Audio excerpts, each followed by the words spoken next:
नमस्कार, आप देख रहे हैं न्यूज फॉर नेशन और मैं हूं सांत्वना आपके साथ। आरजेडी सुप्रीमो लालू प्रसाद यादव का सफल किडनी ट्रांसप्लांट सिंगापुर के सबसे बड़े अस्पताल माउंट एलिजाबेथ ऑर्चिड हॉस्पिटल में पूरा हो चुका है, जहां उनकी दूसरे नंबर की बेटी डॉक्टर रोहिणी आचार्य ने अपना किडनी डोनेट कर अपने पिता आरजेडी सुप्रीमो को दिया और अब दोनों पिता और बेटी स्वस्थ हैं। आईसीयू में उन्हें एडमिट किया गया है। ऑपरेशन सफल हो चुका है। पूरा लालू परिवार सिंगापुर में मौजूद है। खुद तेजस्वी यादव अपने पिता की देखरेख करने, देखभाल करने सिंगापुर पहुंचे हैं, जहां फिलहाल अंडर ऑब्जर्वेशन रोहिणी आचार्य और लालू प्रसाद यादव को आईसीयू वार्ड में रखा गया है, जहां उन्हें किसी से मिलने की इजाजत नहीं है, लेकिन दोनों होश में हैं और स्वस्थ हैं।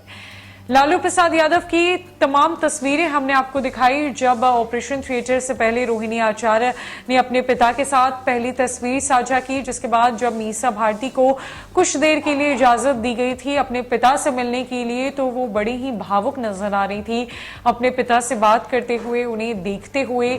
लालू प्रसाद यादव को जब ऑपरेशन थिएटर में ले जाया जा रहा था, ऑपरेशन से ठीक पहले, तो उन्होंने अपने परिवार को देखा और एक ही बात कही कि अरे चिंता के बाद नहीं खे, 2-3 घंटा में आवता नहीं, और इतना कह के वो ऑपरेशन थिएटर में चले गए। लालू प्रसाद यादव एक बड़े राजनीतिज्ञ है, जिन्हें सिर्फ बिहार राज्य में नहीं बल्कि देश भर में जाना जाता है। उनकी एक अलग छवि है, उनकी एक अलग पहचान है। आरजेडी की स्थापना उन्होंने की है।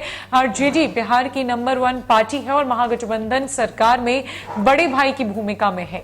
इतने दशकों से लगातार लालू प्रसाद यादव राजनीति में सक्रिय रहे हैं और हमेशा हिम्मत उन्होंने रखी है। और जब उनका ऑपरेशन होने वाला था, जब किडनी ट्रांसप्लांट की इतनी बड़ी प्रक्रिया होने जा रही थी, तो ठीक उस ऑपरेशन से पहले भी वो बिल्कुल भी नॉर्मल नजर आए। उन्होंने मुस्कुराकर अपने परिवार से सिर्फ यही शब्द कहे थे कि चिंता की बात नहीं है, वो जल्द ही 2 से 3 घंटे में ऑपरेशन कराकर वापस आ जाएंगे। ऐसा लग रहा था मानो कोई मामूली ऑपरेशन हो, कोई मामूली पड़ाव हो जिसे उन्हें पार करना हो, और इसी हिम्मत के साथ, इसी हौसले के साथ और इसी मुस्कान के साथ उन्होंने इस ऑपरेशन को सफल बनाने में डॉक्टरों की काफी मदद भी की। और अब लालू प्रसाद यादव स्वस्थ है। इतना ही नहीं, जब लालू प्रसाद यादव ऑपरेशन थिएटर से बाहर आए, उन्हें आईसीयू वार्ड में शिफ्ट किया गया और जब उन्हें होश आया तो उन्होंने अपने परिवार की तरफ मुस्कुरा कर देखा, उन्हें हाथ हिलाकर हेलो किया और कहा कि सब ठीक बानू ना।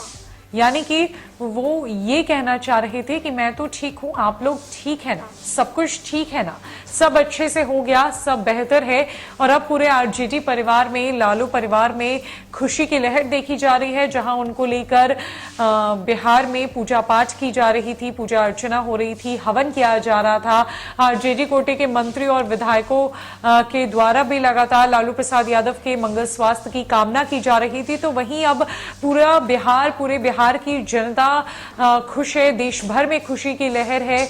जहां रोहिणी आचार्य को लेकर भी पूरे देश भर में चर्चा है कि उन्होंने बेटी होने का फर्ज अदा किया है, अपनी संतान होने का फर्ज अदा किया है, और पूरे देश को रोहिणी आचार्य पर गर्व है। और इसीलिए तमाम दलों की तरफ से, तमाम राजनीतिज्ञों की तरफ से और लोगों की तरफ से रोहिणी आचार्य को शुभकामनाएं दी जा रही है, उन्हें धन्यवाद दिया जा रहा है। सोशल मीडिया पर रोहिणी आचार्य को लेकर एक लहर छा गई है, जहां हर कोई सिर्फ और सिर्फ उनकी ही बात कर रहा है।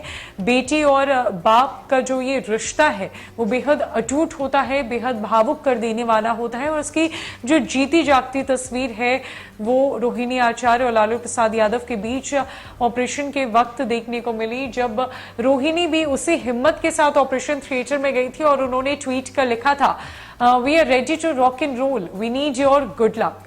उसके बाद रोहिणी आचार्य ने मुस्कुराते हुए एक तस्वीर भी साझा की थी। और ठीक वैसे ही लालू प्रसाद यादव ने भी अपने बिहारी और ठेठ अंदाज में अपने परिवार वालों से बातचीत की, और उनका ये अंदाज सबको मोह गया। उनके इस अंदाज ने सबका दिल जीत लिया और अब लालू प्रसाद यादव पूरी तरीके से स्वस्थ हैं। उन्हें अंडर ऑब्जर्वेशन रखकर उनकी जांच प्रक्रिया चल रही है। जब तक स्थिति सामान्य नहीं होगी उन्हें हॉस्पिटल से डिस्चार्ज नहीं मिलेगा और अब सबको इंतजार है लालू प्रसाद यादव के जल्द से जल्द बेहतर होकर सिंगापुर से इंडिया वापसी का। तो फिलहाल के लिए इस अपडेट में इतना ही। नई खबरों के लिए हमारे साथ बने रहे न्यूज फॉर नेशन में। नमस्कार।